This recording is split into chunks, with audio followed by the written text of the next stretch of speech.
আসসালামু আলাইকুম প্রিয় দর্শক, লিটল আর্মি সোহি থেকে ওয়েলকাম করছি। বাচ্চার চেহারা ফ্যাকাশে, সারাদিন খিটখিটে ভাব, ওজন না বাড়া এবং দুর্বল ভাব ইত্যাদি সমস্যার সমাধান নিয়ে হচ্ছে আমাদের আজকের রেসিপি। তো চলুন রেসিপিতে যাই। প্রথমে 6 থেকে 7টি কিশমিশ এবং একটি খেজুর ভালো করে ওয়াশ করে নেব। এই কাজটি একটু সময় নিয়ে করবেন, কারণ খেজুর এবং কিশমিশে ধুলোবালি থাকে, সেগুলো যেন বাচ্চার খাবারে না যায়, তার জন্য আমরা খুব সুন্দর করে এগুলোকে পরিষ্কার করে নেব। এখানে কয়েকবার ওয়াশ করে নেওয়ার পর এখন আমি 30 মিনিটের জন্য রেস্টে রেখে দেব। আপনাদের হাতে সময় থাকলে আপনারা আরও সময় এটিকে রেস্টে রাখতে পারেন। রেস্টে রাখার ফলে কিশমিশ এবং খেজুরের খোসাগুলো খুব সুন্দর করে ছাড়িয়ে নিতে পারবো। এখন 1 টেবিল চামচ ওটস 30 মিনিটের জন্য ভিজিয়ে রাখব। খেজুর, কিশমিশ এবং ওটস ভিজিয়ে রাখার কারণ হচ্ছে বাচ্চাদের হজমে কোনো সমস্যা না হওয়া। আপনাদের হাতে সময় থাকলে অবশ্যই এগুলো ভিজিয়ে তারপরে রান্না করবেন। ওটস ডিরেক্ট রান্না করা যায়, তবে আমি বলবো এভাবে ভিজিয়ে রান্না করে একবার দেখুন, অবশ্যই উপকার পাবেন। একটি গাজর থেকে 1 টেবিল চামচের মতো পরিমাণ হবে এখানে আমি গ্রেট করে নিয়েছি।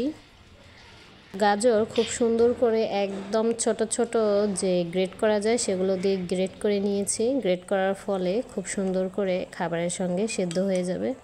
এখানে আমি খেজুর এবং কিশমিশ যে ভিজিয়ে রেখেছিলাম সেগুলো খুব সুন্দর করে চটকিয়ে ওপরের খোসাগুলো ফেলে দিয়েছি, ভিতরের পাল্পগুলো নিয়ে নিয়েছি এবং ওটস দেখতেই পাচ্ছেন আধা ঘন্টা পরে কি সুন্দর করে ফুলে উঠেছে।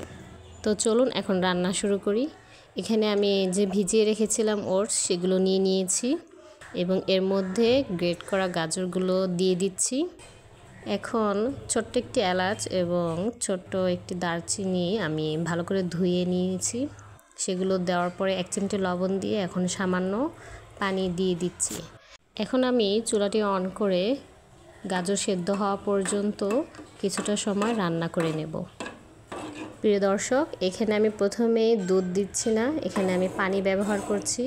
কারণ হচ্ছে গাজর একটু সময় নেয় সেদ্ধ হতে, তাই এখানে আমি প্রথমেই দুধ না দিয়ে পানি দিয়ে সেদ্ধ করে নিচ্ছি।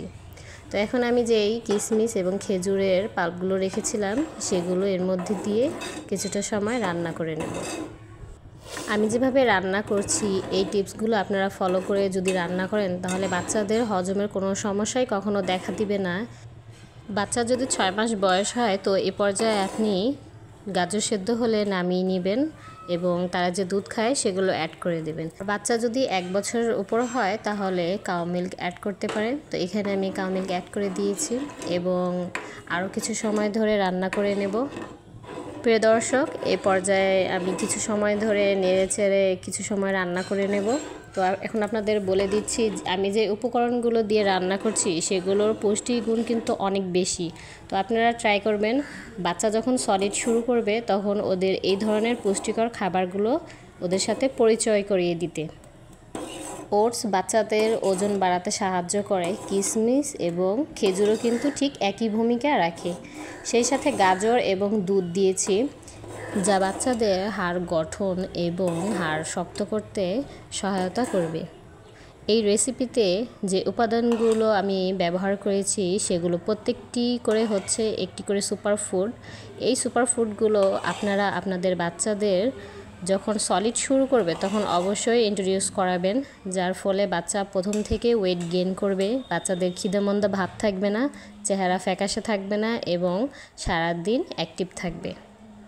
প্রিয় দর্শক, এই খাবারে কোনো মিষ্টির প্রয়োজন নেই, তবে আপনার বাচ্চা যদি মিষ্টি পছন্দ করে তাহলে আপনারা মিষ্টি অ্যাড করতে পারেন এবং বাচ্চা যদি 1 বছরের নিচে হয় তাহলে ওদের খাবারে চিনি এবং নুন দুটোই স্কিপ করে যাবেন।